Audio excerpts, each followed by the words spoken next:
जय श्री राम। जय जय श्री राम। मेरे भक्ति सागर 1260 राधे चैनल में आप सभी भक्तों का स्वागत है। जय जय श्री राम। आप सभी इस वीडियो को पूरा देखना, ज़्यादा से ज़्यादा शेयर करना। परशुराम जयंती व्रत कथा। जय श्री कृष्णा। राधे राधे। बोलिए परशुराम भगवान की जय। जय जय श्री राम। परशुराम जयंती पूजा विधि। परशुराम जयंती के दिन यजमान को प्राय सूर्योदय से पहले उठकर गंगा जल से स्नान करें। स्वच्छ परिधान धारण करने चाहिए। फिर जिस स्थान पर भगवान परशुराम की पूजा विधि करनी हो उसे भी गंगा जल या गौ मूत्र से पवित्र करके वहां रंगोली बनानी चाहिए। तत्पश्चात उसी स्थान पर एक चौकी की स्थापना कर उस पर भगवान परशुराम की प्रतिमा या तस्वीर की स्थापना करनी चाहिए। पूर्ण श्रद्धा भाव से भगवान को अबिल, गुलाल, अक्षत, कुमकुम आदि दिव्यों को अर्पित करना चाहिए। भगवान परशुराम को सुगंधित पुष्प और धूप अर्पित करने चाहिए। फिर भगवान परशुराम के सम्मुख बैठकर दीप प्रज्वलित करें, उनकी आरती उतारनी चाहिए।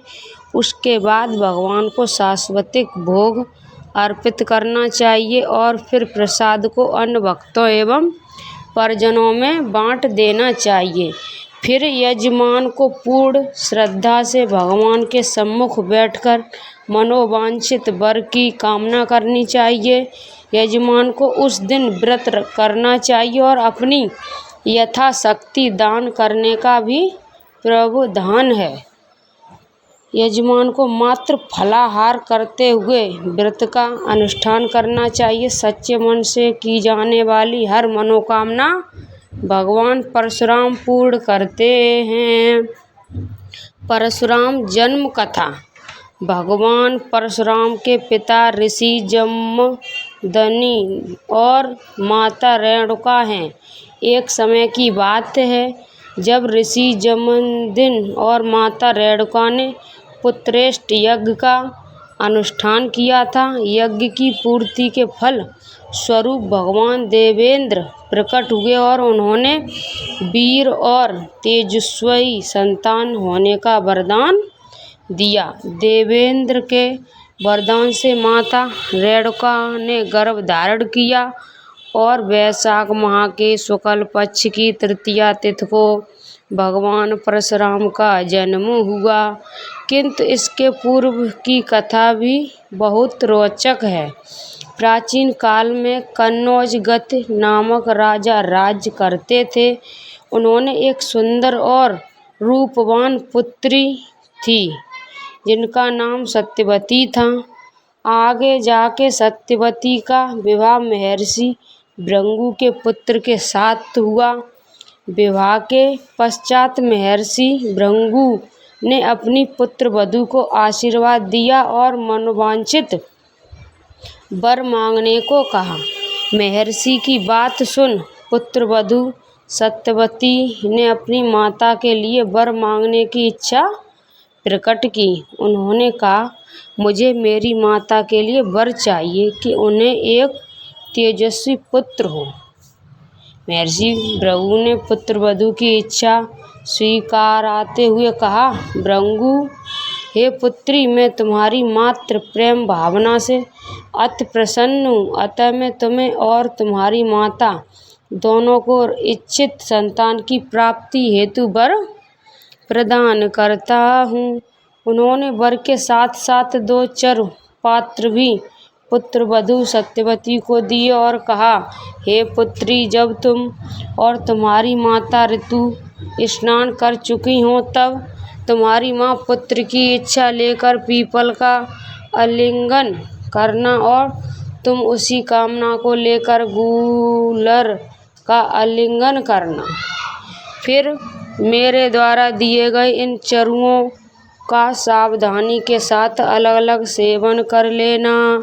जब ये सत्यवती की माता को ये पता चला कि महर्षि भृगु ने पुत्री सत्यवती को उत्तम संतान प्राप्ति होने के लिए चरु पात्र दिए हैं, तो माता ने उत्तम पुत्र होने की लालसा में अपना चरु अपनी पुत्री के चरु से बदल दिया। चरु बदले जाने से अनजान सत्यवती ने अपनी माँ को दिए हुए चरु का सेवन कर लिया। ये बात महर्षि भृगु ने अपनी योग शक्ति से ज्ञात कर ली थी। महर्षि भृगु पुत्र वधू सत्यवती से मिले और उसे सारा वृतांत बताया और कहा, हे पुत्री, तुम्हारी माता ने छल से तुम्हारा चरु खुद के चरु से बदल दिया है, अतः मेरे आशीर्वाद से तुम्हारी संतान ब्राह्मण होते हुए भी क्षत्रिय जैसा आचरण करेगी और तुम्हारी माता की संतान क्षत्रिय होते हुए भी ब्राह्मण जैसा आचरण करेगी। तब पुत्र वधू सत्यवती ने महर्षि भृगु से प्रार्थना की, भले ही मेरे पुत्र का आचरण क्षत्रिय जैसा हो, किंतु मेरा पुत्र ब्राह्मण का ही आचरण करने वाला हो।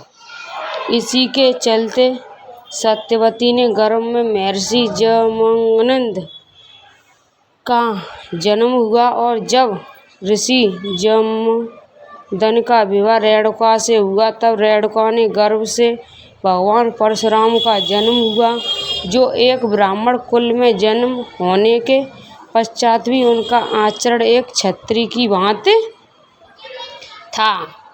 कैसे राम कहलाए परशुराम। त्रेता युग में जब महर्षि जमदग्नि को पुत्रश्रेष्ठ यज्ञ के फलस्वरूप पुत्र की प्राप्ति हुई, तब उन्होंने उस पुत्र का नाम राम रखा था। पुत्र राम बाल्यकाल से ही बहुत तेजस्वी और पराक्रमी था।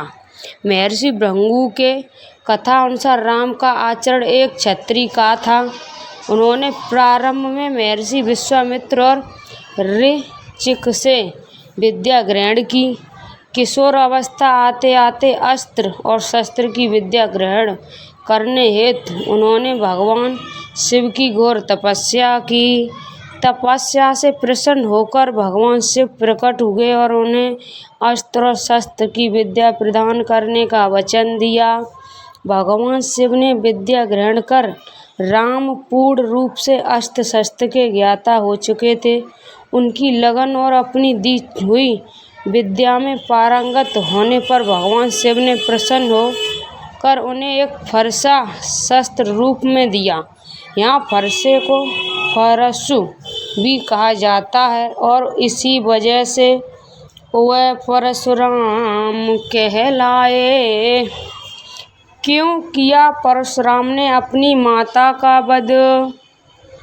श्रीमद् भागवत में दर्शाई गई एक कथा के अनुसार जब गंधर्व राज चित्ररथ अपनी अप्सराओं के साथ गंगा तट पर आए वन में विहार कर रहे थे, तब हवन अनुष्ठान के लिए जल लेने आई रेणुका ने नेत्र उन्हें देख आसक्त हो गए और वह कुछ क्षण तक वहीं ठहर गईं। देखते ही देखते हवन काल समाप्त हो जाने पर ऋषि जमदग्नि अत्यंत क्रोधित हुए।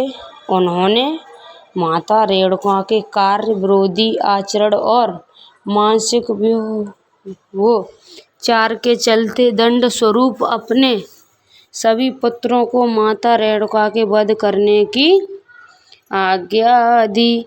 पिता की ऐसी आज्ञा सुन सभी भाई विचलित हो गए। पिता जमदग्नि ने जब अपने पुत्रों का अपनी आज्ञा का उल्लंघन होते हुए देखा तो वह बहुत क्रोधित हुए। ऐसे में अपने पिता के तपोबल से प्रभावित होकर पुत्र परशुराम ने अपनी माता रेणुका का शिरोच्छेद और उन्हें बचाने हेतु आए अपने सभी भ्राताओं को वध कर दिया। जब पिता जमदग्नि ने सारा दृश्य देखा तो अपनी आज्ञा का पालन होते हुए देख वह पुत्र परशुराम पर बहुत प्रसन्न हुए और उन्हें वरदान मांगने को कहा।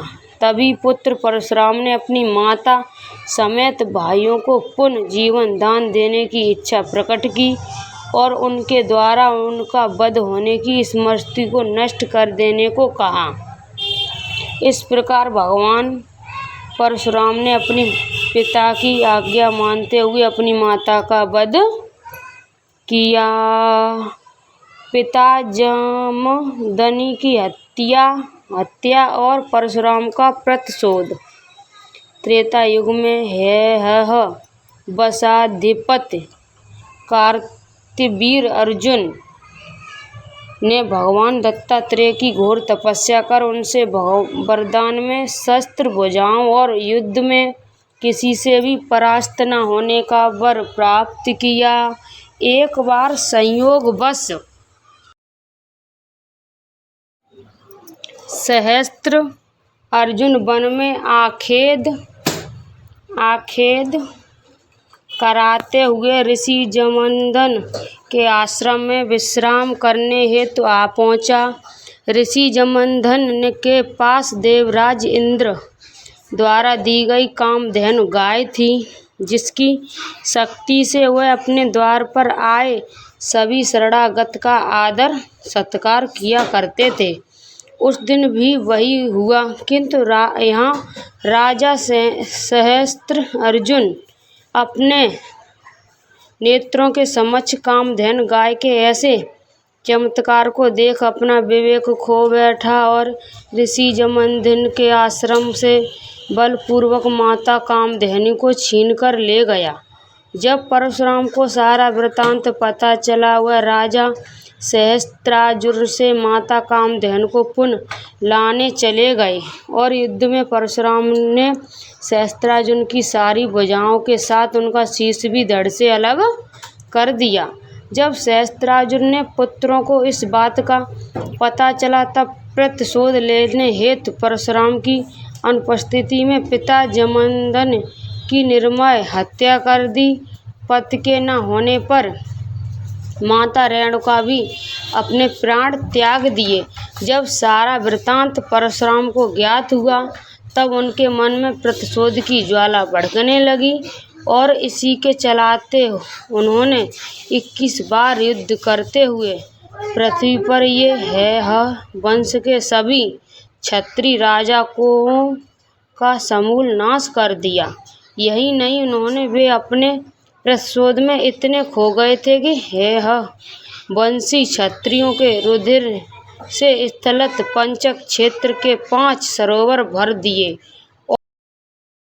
और पिता का श्राद्ध सहस्त्रार्जुन के पुत्रों के रक्त से किया। अंत में महर्षि ऋचिक ने प्रकट होकर परशुराम को ऐसा घोर कृत्य करने से रोका। अपने कृत्य का ज्ञान होने पर उन्हें बहुत ज्ञानी की अनुभूति हुई। तभी उन्होंने अश्वमेध यज्ञ का आयोजन किया और सप्तद्वीप युक्त पृथ्वी महर्षि कश्यप को दान कर दी। यही नहीं, उन्होंने देवराज इंद्र के समक्ष अपने शस्त्र त्याग दिए और सागर द्वारा उच्छिष्ट भूभाग महर्षि पर्वत पर आश्रम बनाकर रहने लगे। बोलिए परशुराम भगवान की जय। परशुराम भगवान की आरती। ओम जय परशुधारी स्वामी जय परशुधारी। सुर नर मुन जन सेवत श्रीपति अवतारी। ओम जय परशुराम धारी। जमदग्नि सुत नरसिंह माँ रेणुका जाया। मार्कंड भृगुवंशज त्रिभुवन यश छाया। ओम जय परशुराम धारी। कांधे शूस्त्र जनेऊ गल रुद्राक्ष माला। चरण खड़ामू शोभे तिलक त्रिभुंड भाला। ओम जय परशुधारी। त्राम श्याम घन केसा शीस जटा बांधी। सुजन हेतु ऋषु मधुमय दुष्ट दलन आंधी। ओम जय परशुधारी मुखरब तेज विराजत रक्त वरण नैना। दीनहीन विप्रन रक्षक दिन रैना। ओम जय परशुधारी कर शोभित वर परशु निगमागम श्राता। कंध चार सर वैष्णव ब्रह्मांड कुल त्राता।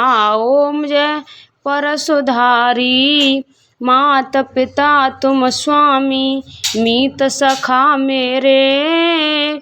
मेरी बिरकत समारो द्वार पड़ा तेरे।